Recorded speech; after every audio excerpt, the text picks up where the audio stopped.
Is this what death looks like? Many of us will never know. Usually things go fine. We live our lives, jam out in cars,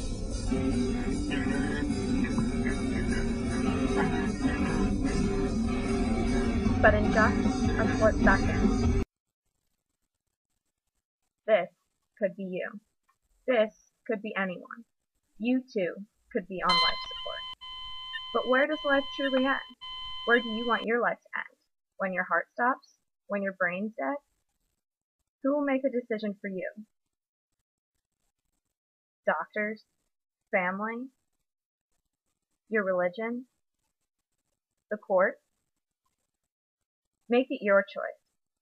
We will allow you to make the choice from this video about the history of this controversy, because in an instant, any one of us could be left with a decision of life or death.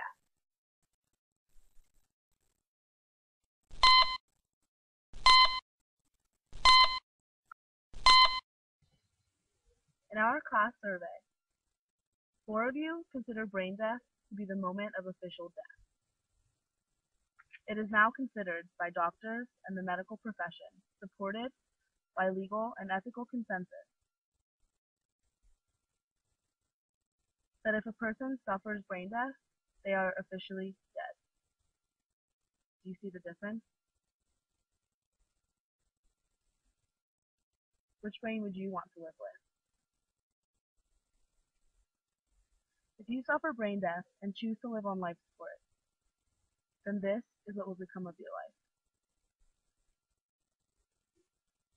You say life is beautiful.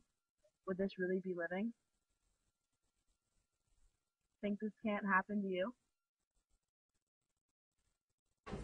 In a parent's worst nightmare, losing their child. But what do you do in a situation where your child has been diagnosed brain dead and has to eat with a feeding tube? 23-year-old Lauren Richardson lives her life every day like that. The term brain death emerged as neurological technology evolved. Before the creation of this new technology, death was classically described as a cessation of circulation and respiration, or when your heart stops beating. What constitutes death? Some believe that a person is not dead until the heart stops. When does life end? The simple answer is when it naturally ends. What should be our attitude about death? For the righteous, it is a friend. Should we ever hasten death? No. The tragic case of Terri Schiavo. Terri Schiavo entered a vegetative state in 1990. She was taken off her feeding tube in 2005 and died 13 days later.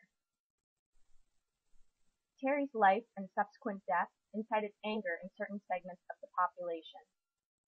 Bob and Mary Schindler, Schiavo's parents, held the belief that life is not over until the heart stops. Fringe groups of the Christian right represent a decent portion of the population that believe life ends when the heart stops.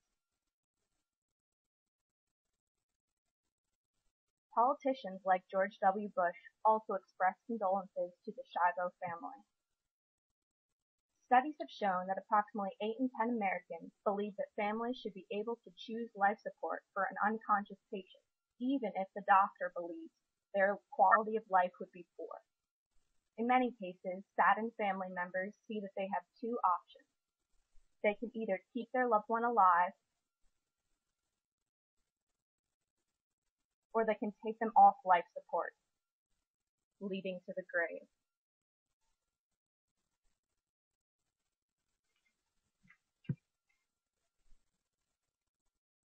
But what is the generally accepted belief of the medical community?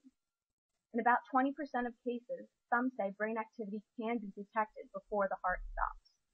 The National Conference of Pro-Life Bishops argue that life would be permanently extended, not simply temporarily prolonged. Public opinion shows that 72% of people who responded to a Harris poll said that they would like to be taken off life support.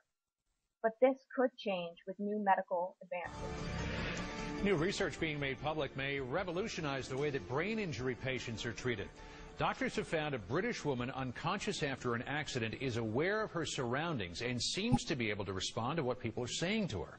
As you can imagine, this has stunned the medical world, and as you might also imagine, it's both awe-inspiring and just a little terrifying, too. 360 MD Sanjay Gupta reports. It is an unimaginable nightmare. Trapped inside your own brain. No way to talk, no way to communicate, written off as nearly dead. For 5 months, a 23-year-old Englishwoman lay in what her doctors called a vegetative state. But Cambridge researchers decided to take a closer look and were stunned by what they found. Not only was she able to hear and understand speech, but that she was able to carry out simple tasks in her head. It's clear to us that she was consciously aware of herself and what was going on around her. A patient in a vegetative state will sleep and wake regularly, show some eye movements, but have no discernible response to his or her environment. This band of cortex here. Armed with findings from a functional MRI scan, Dr. Adrian Owen thinks a lot more is going on, and he is shattering many long-held beliefs about the vegetative state. What we've shown here for the first time is that we can detect awareness. New medical advances like this one show that life can continue even after brain death. Now that you know your options, you need to decide what you want. Will your life or death decisions be honored? Unfortunately, just knowing what you want doesn't make it official. You need to take action. You will need to make a living will, also known as an advanced medical directive. In Pennsylvania, you need to be over the age of 18, of sound mind, and have 2 witnesses present. State what measures you want medical personnel and family members to take. Make sure those you want making decisions for you and your doctors all have a copy of your living will and are updated if your preferences change. For more information, visit uslivingwillregistry.com or caringinfo.org. And remember, this could happen to you. This could happen to anyone. Know your options. When does life end for you?